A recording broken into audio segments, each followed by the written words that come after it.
Ginawa na lahat ng daddy mo ha, kaya wag mong sasayangin. At saka, mag-iingat ka sa pipiliin mong kaibigan ha. Mukhang hindi ka sanay magpakilala. Sila yung ayaw makipagkilala sa akin. So guys, nakita nyo na ba tong video na to? Pati nga.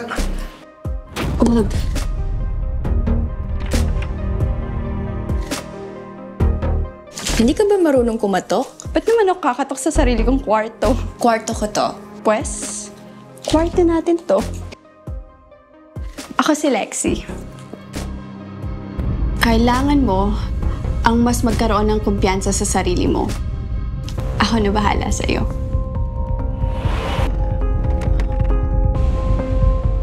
Ayaw mo sumali. Marami ka pang dapat makita. Lumikit ka lang sa akin. Hihintayin ko na magtiwala ka sa akin. Atin ang gabing ito.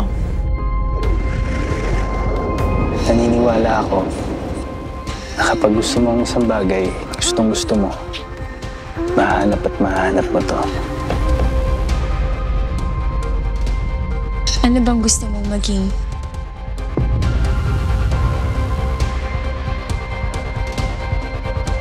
Natatakot ka bang mapalitan kita? Ang problema sa'yo, ang layo mo sa realidad. Ang unfair mo naman.